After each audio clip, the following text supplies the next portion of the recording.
This review was made possible by contributions from viewers like you.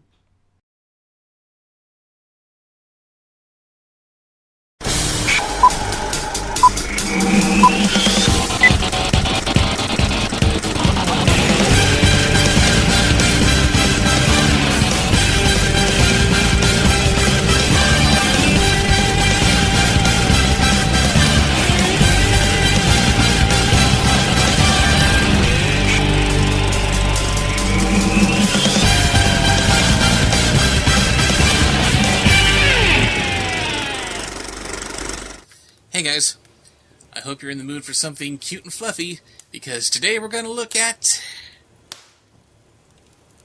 Santa Paws 2, the Santa Pups.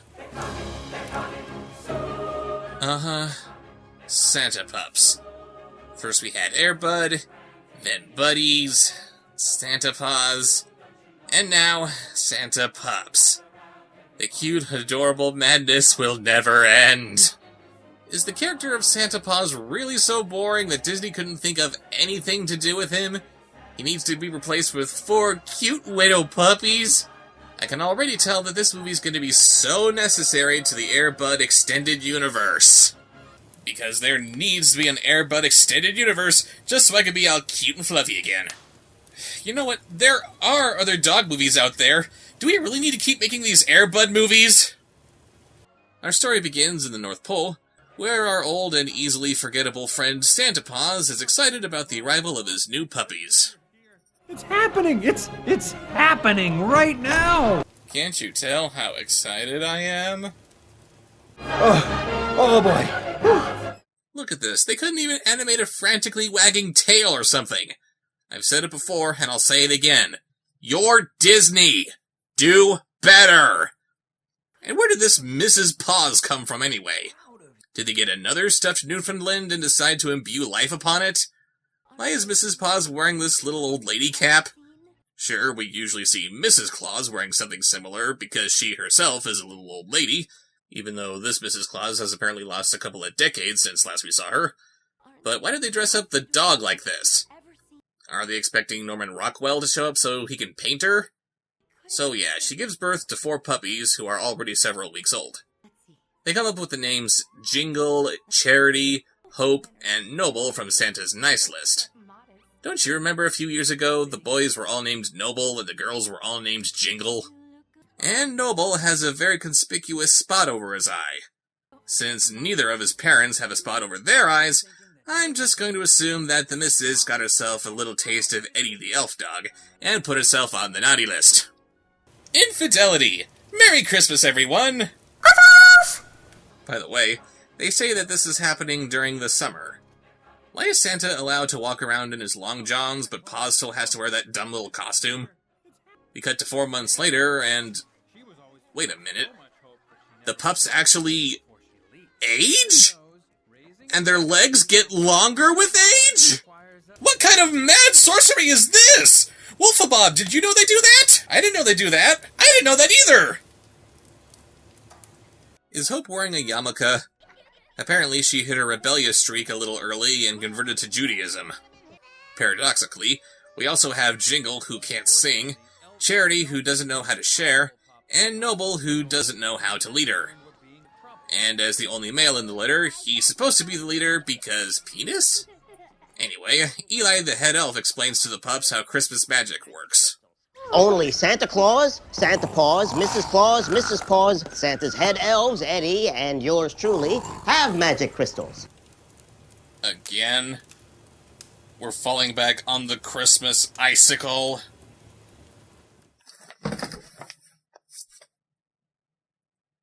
Ahem! Huh? Santa Pups, this is a very important lesson about magic crystals. But Eli, maybe we'd pay closer attention if we actually had our own crystals. Magic crystals have great power. And with great power comes great responsibility. Oh no, the pups aren't going to understand that valuable lesson until Eli gets murdered somehow. Apparently, you can get your own magical crystal once you learn the true meaning of Christmas. Does the icicle understand the true meaning of Christmas? Because icicles generally don't understand the true meaning of Christmas. Or much of anything. 'Cause, you know, They're icicles! What makes the crystals magic to begin with? Why, Noble, that's a very good question, and one that just might require a field trip. In other words, you don't know. After they visit the icicle, and revealing nothing new about how the thing came into being, what special powers it has, or what it has to do with Christmas in the slightest, the field trip continues into Santa's workshop.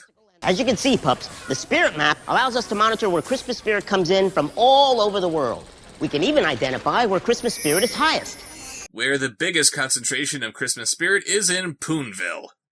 Well, okay, it's actually Pineville, but I swear that looked like a U. And since it looked like a U, I will forever refer to it as Poonville. All the Poons down in Poonville loved Christmas a lot, but the Snatch, who lived just north of Poonville, did not. And I gotta wonder what kind of freaks radiate this much Christmas spirit. I mean, Poonville? Never heard of it. They must have a population of, what, a few thousand? There are millions of people living in San Francisco, and I would wager that a decent chunk of them celebrate Christmas. And yet the Christmas spirit of Poonville is 10.9 times that of San Francisco. How the hell is a middle-of-nowhere town like Poonville outdoing San Francisco in sheer levels of Christmas spirit? Are they simply unaware of any other day of the year? Oh, it's time to learn about the spirit map, is it? Well, pay close attention, Pups. This will be on the test. And while it's nice to have a Santa Claus who looks like he's wearing his own face, why did they have to go with this actor? He sounds like an infomercial. This is Santa. Santa's doing well. Very well. Especially when he vacations with his little lady in Poonville. They get word about how another ambassador for the Santa cause, which is as thoroughly explained in this movie as it was in the last, i.e. not at all, has recently died. If we don't replace the ambassador soon, Christmas spirit could decline. All it takes for Christmas magic to continue is for one person to believe in Christmas. This has already been established. Did you feel that? Somewhere, somehow, somebody just decided they believed in Christmas after all. And I'm sorry, but if Christmas magic is supposed to be as magical as you want us to think it is, I would imagine that Christmas ambassadors dying would be a less common trope. Is the Santa Claus giving them cancer? Since another Christmas ambassador has bit the dust, Mrs. Claus resolves to find the next one herself. I would think that Santa would be better suited for this job, given his propensity for delivering billions of presents in a single night, but that's okay. Send out your wife, who's even more of a recluse than you. What could possibly go wrong? Then we get a glimpse at Poonville's legendary Christmas spirit, and it's toe-tappingly terrifying. Let's go celebrate Christmas with everyone, everywhere, every day. Time to celebrate Christmas in Pineville, USA. I'm not at all averse to musicals, but none of these movies have been musicals, so this just pops right out of nowhere. It's even weirder seeing these random citizens being so moved by the Christmas spirit that they just burst into song like this, but this marching band doesn't even march. It just walks from A to B. Apparently, Poonville spends so much time thinking about Christmas that it doesn't care about anything else. But there's definitely one thing I can take away from all this. They brought back Caitlin Mayer from the last two Santa Paws movies, this time playing the daughter of the local radio DJ, which means that she has plenty of chances to sing to an adoring audience. Her mother has recently died. Lest we forget, this is a Disney film that we're watching. And while she's doing her best to keep her spirits up, her brother Carter isn't taking it well. And it's, gasp, keeping him from having the Christmas spirit. Oh, the horror! We jump back to the North Pole, where Noble decides to prove to Santa that the pups are worthy of having their own magic crystals by stealing Eddie's crystal, stowing away with the missus when she leaves, and granting wishes on their own. That's right, kids. If your parent or teacher says that you haven't earned something yet, just steal it. Such a wonderful life lesson. OMG, I'm totes on board. Okay, it doesn't matter what you do to make up for how you're stealing Eddie's crystal, you are never going to get your own crystal after saying, OMG, I'm totes on board. They succeed in stealing Eddie's crystal, then they board Santa's sleigh. Wouldn't it make a lot more sense for Mrs. Claus to take one of their mail trucks? It also goes without saying that despite the pups loudly talking the entire trip, the missus never notices them. And considering how she has no idea how to properly use the sleigh, since she left the North Pole at night, but now it's the middle of the day, Apparently, she's a complete moron. Not content with flying the sleigh under cover of mid-afternoon, she also lands the sleigh right next to Carter's hockey practice. How is nobody seeing this? After she hides the sleigh in a barn that she thinks has been abandoned, why doesn't Santa have safe houses for his reindeer whenever he needs to make a pit stop or something? The pups begin granting wishes, starting with this little girl who wants to be a better skater. Practice, hard work, horse pucky. All you need is to wish for something, and it'll magically happen. Screw you, determination. We then cut to the radio station where little Caitlin is singing a preview for their upcoming Christmas special.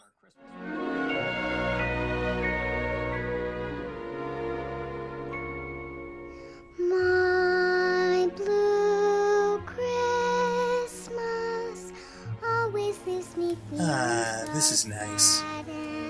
Caitlin Mayer doing what she does best. Christmas weighs upon my heart. Wait, what? Hey, movie, Caitlin's singing. Do you mind?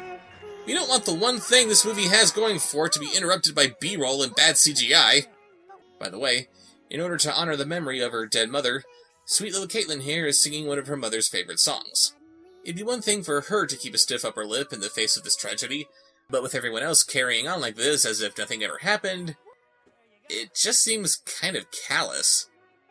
And what's wrong with her father here? His little girl is singing one of his late wife's favorite songs. She's maintaining an air of positivity and professionalism in spite of how it's already a sad song without forever being connected to her dead mother. And this guy isn't sobbing his eyes out? This has almost got me bawling, and I'm just a casual fan. What is wrong with you? I'll tell you what's wrong with him. Have you ever seen the TV show Scandal? No, what does he do in that? He's a spy and a psychopath who thinks that torturing people is fun. Can't exactly be in touch with your feelings in that line of work. Wow, this review suddenly got dark.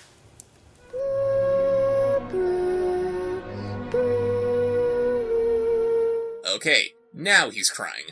Good move, Charlie. Remain inconspicuous. Mrs. Claus hears the singing, and she has to find out who's doing it. Could you tell me who was that singing? Why, that's little Sarah Reynolds. Isn't she adorable? Her mother ran the radio station and used to sing each Christmas for the town. I must meet this young lady. Oh, well, the radio station's just there, with the star over it. She's right over there next to the three wise men. She meets Caitlin and her father, who think that she's there to apply for the new nanny job that they're trying to fill. Have you been working with children long?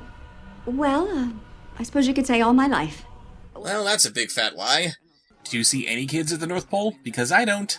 We jump back to the pups as they continue their quest to grant wishes. All I want for Christmas is my 2 front teeth. Okay. I'm gonna predict that this story is all about these pups learning about how to grant wishes properly, or maybe they learn which wishes they should grant and which ones they shouldn't. But for this girl who's wishing that she gets her front teeth for Christmas, they need to give her great big buck teeth by accident. I wish that girl had her 2 front teeth.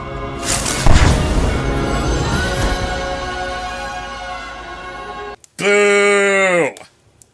Back at the North Pole, they notice how the pups are missing, as well as Eddie's magical crystal. There it is, right in the heart of Pineville. Has anyone seen the Santa pups? My professional guesstimation is those rascals decided to borrow my crystal and then hitch a sleigh ride to Pineville with Mrs. Claus. Why didn't Santa already know this? He sees you when you're sleeping, he knows when you're awake, he knows when you've been bad or good. Learn your source material for goodness sake! We later find Carter gathering gifts for a charity drive, but he does the unthinkable and wishes for Christmas cheer to just go away. For the moment, I'm gonna ignore how these Christmas wishes have not been working like this, in that the pups apparently need to make some kind of effort to grant them, and instead point out how as long as someone believes in Christmas, all that these dogs should have to do is wish for Poonville's Christmas spirit to be restored. This really shouldn't be that big of a problem, but they're just gonna stretch it out through the whole movie because the plot demands it. Emmett, don't worry about it. I mean, you're right. Christmas is pretty ridiculous when you think about it. Well, yeah, I guess. Come on, let's just get this wagon thing over with and... You know what?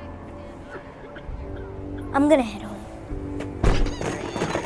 But I can't pull this wagon by myself. Whatever! Well, tell Mr. Miller we were robbed or something.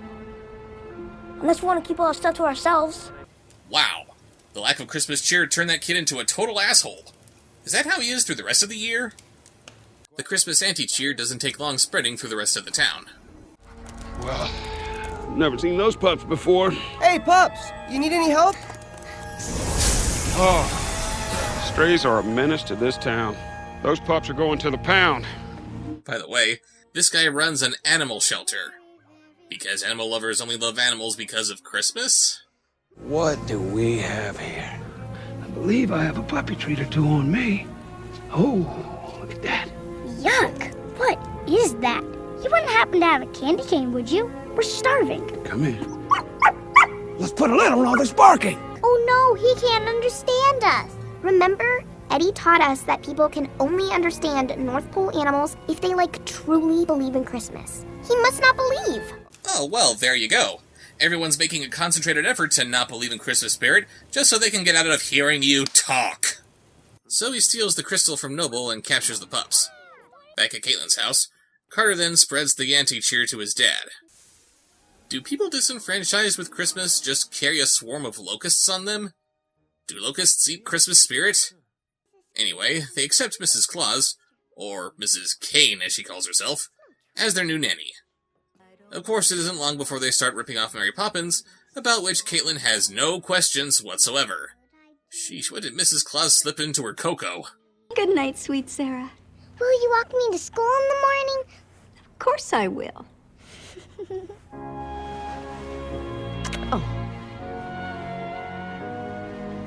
Oh, great. Thanks, Caitlin. You're so sweet that you gave me diabetes.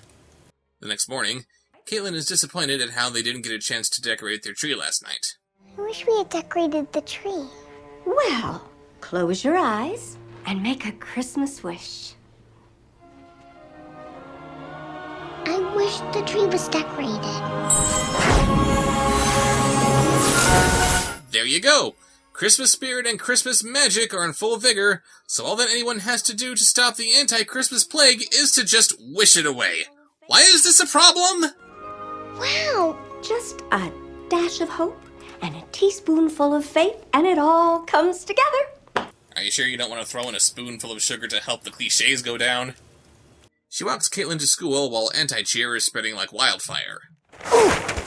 Oh, my word! Oh, dear. Owen, are you okay? Why didn't you shovel your part of the sidewalk? Does nobody see the evil bouncing from person to person?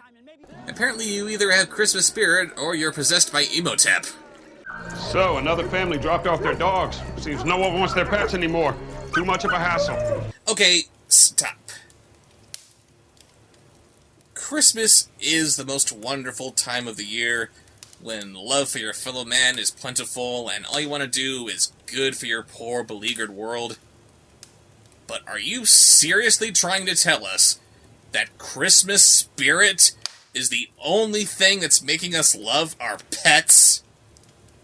Remember how I've talked about my two late cats, Gwen and FIFA, in previous videos? I still keep their little caskets on my shelf, and I still talk to them every now and then whenever I miss them. But sorry, kitties, I guess I don't love you anymore because I suddenly decided that Christmas was overrated! Back at the North Pole. Christmas spirit multiplier effect is working in reverse. Lack of Christmas spirit is spreading out of Pineville and across the country. Using multimodal reflection sorting, I've been able to detect a complex series of subspace signals between Locutus and the Borg ship. Just wish for Christmas spirit to be restored! All it takes is one person to believe in Christmas, and that's all you need! Stop creating drama where there isn't any! Eddie and Eli decide to go to Poonville to help out, but they need to disguise their mail truck as something that won't attract any attention. So they turn it into an ice cream truck, which is designed to attract as much attention as possible, and this is why you don't write movies while high off your ass. Speaking of writing while under the influence, Santa and Paws go back to the magical Christmas icicle you just so they can stare at it, hoping that the problem will just resolve itself. If there's anyone that can handle a disaster such as this one, though, it's my darling Mrs. Claus. Why can't you do something to handle this disaster? You're sending out your wife, your elves, even your reindeer to do your dirty work, But you can't spend 2 minutes trying to stop the spread of anti-Christmas cheer? Get off your fat, lazy ass and do something about this! Mrs. Claus is arrested for trespassing when her reindeer are discovered, and she's put in a cell with 3 other women. What are they in for? They say it's because they were caught with their hands in the cookie jar, but I'm going to assume that they're in jail because they had to sing about it. Every year we think of the children on the children's floor. Bring them yummy Christmas cookies from Holman's Cookie Store. Okay, even I thought I'd be pushing it by joking about how it looks like this is going to turn into a ladies' prison film.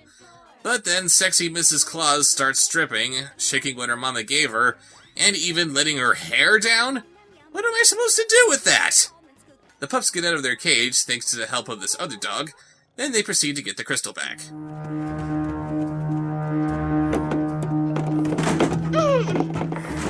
Couldn't they have introduced a cat character to slink by the guard dog and deftly retrieve the crystal? You know, play up the whole brotherhood of man thing that Christmas is supposed to be about, with a little camaraderie between cats and dogs? Or just establish that Hope might be able to do something like this, because otherwise, this as it is just here for the sake of stupid. Unsurprisingly, it isn't long before they're made. I don't like being woken up, and I especially don't like being woken up by intruders. We're the Santa Pups from the North Pole. We flew here with Mrs. Claus and the reindeer, but we messed up and cast some sort of spell with our magic crystal. Brutus, I know it's hard to believe, but it's true. Haven't you noticed your human behaving strangely? He has been pretty grouchy, actually. He's never gone this long without playing with me or giving me a treat. It's like he... lost his Christmas spirit? Yeah. If we don't get the crystal back and find Mrs. Claus, we fear Christmas will be gone forever. No new chew toys on Christmas morning toy wrap? No Christmas cookie crumbs to lick up? Not on this dog's watch. Thank you, Mr. Brutus. You know, this scene should have gone down without the pups saying anything. Hey, you pups, hold it right there. So, I see you got that crystal that my master just got, huh? Let me guess, that crystal's got something to do with why we got all these dogs in cages, huh? You gonna take that crystal, do what you need to with it, then everyone goes back to normal, is that right? Yeah, well, get out of here. I want my human back too. I just want him to love me again.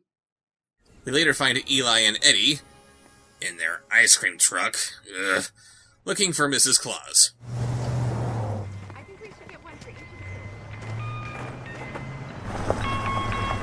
Ice cream! What's an ice cream truck doing here in the middle of December? No shit! Really? After getting all caught up, the kids try to spring Mrs. Claus by doing nothing with these handcuffs that they very conspicuously grabbed, while Eli stands on Eddie's back to bust her out. All I can say is, good lord! What kind of kibble has Santa been feeding him? They proceed to get her out by ripping the wall off the building. We like joking about Santa's numerous counts of breaking and entering, but now we can add destruction of government property to their collective rap sheet. I'm Eli, Santa's head elf. You may recall you once asked for a cowboy outfit and a cap gun when you were 9. You remember that, Andy? How'd you know that? And again, we see Santa's incompetence in sending his wife to go on this little errand instead of doing it himself. Apparently, Eli is more familiar with the boys and girls of the world than the missus here. Wouldn't that come in handy if she ever got into a scrape with the law? I wish Christmas spirit would come back. Carter, my friend. I wish it was that easy. Unfortunately, the Santa Pups granted the wish, so they're the only ones that can reverse it. Really? If they're the only ones who can undo the wish, then what's the point of any of you having any magic at all? Eli and Eddie go off to find the pups, and everyone else decides to try to inspire Christmas cheer themselves by going on with their Christmas radio show. They turn on every radio in town, while Caitlin lays the smack on them with Oh Holy Night. Oh, holy night, the stars are brightly shining. It is the night of our dear Savior's birth. Wrong lay the world in sin and error pining.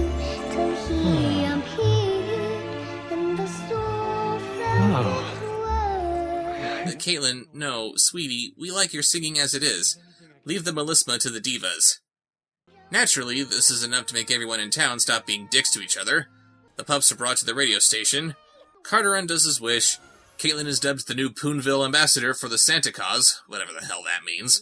And Christmas spirit gloriously returns to Poonville. I want to celebrate Christmas with everyone, everywhere, every day. Time to celebrate Christmas. Time to celebrate Christmas. In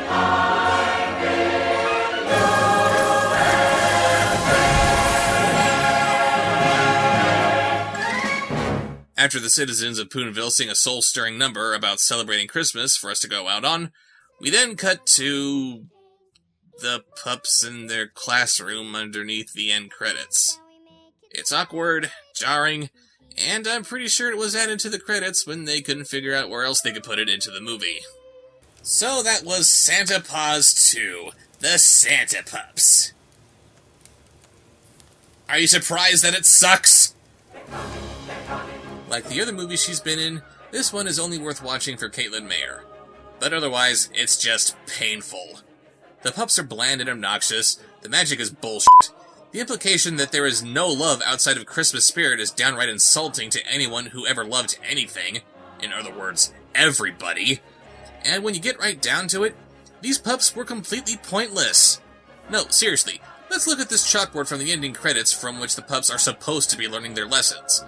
It shows animated chalk drawings of carolers, feeding the homeless, cheering up kids in the hospital, and the latest addition to a young family carrying on their own Christmas traditions. The movie never shows the pups doing any of this. Nobody's lives were enriched by the pups' involvement. Sure, they grant a wish or two here and there, but it wasn't because of them. Nobody thanked or even acknowledged the pups for what they did, because the pups had no part in granting these wishes.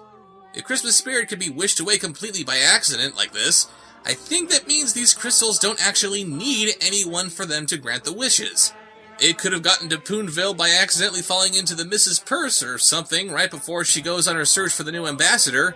It overhears and grants any and every wish within earshot, even the bad ones. And the Mrs. and Caitlin save Christmas because they know that you can't destroy Christmas as long as there's love in the world. There is literally nothing that the pups did that couldn't be done by anyone else. So if you really have to watch a Christmas movie with a dog in it, just watch The Grinch. Sure, Max may be kind of a minor character, but hey, at least he matters. See you later.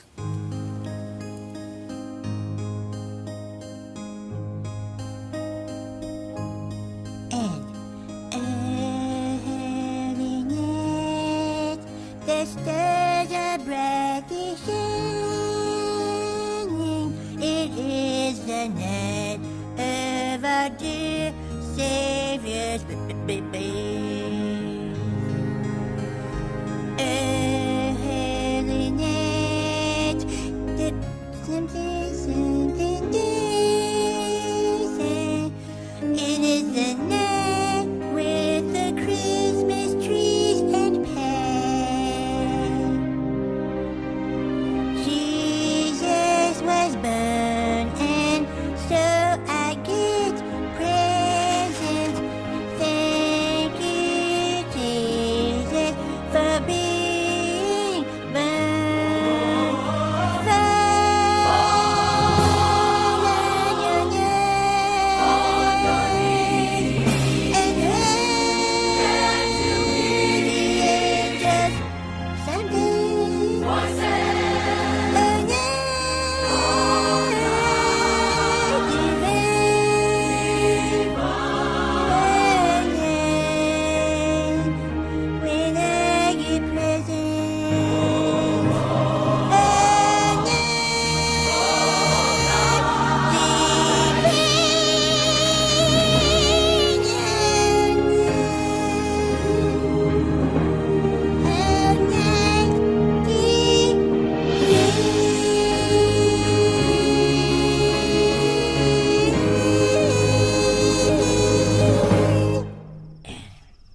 comment, share, watch more.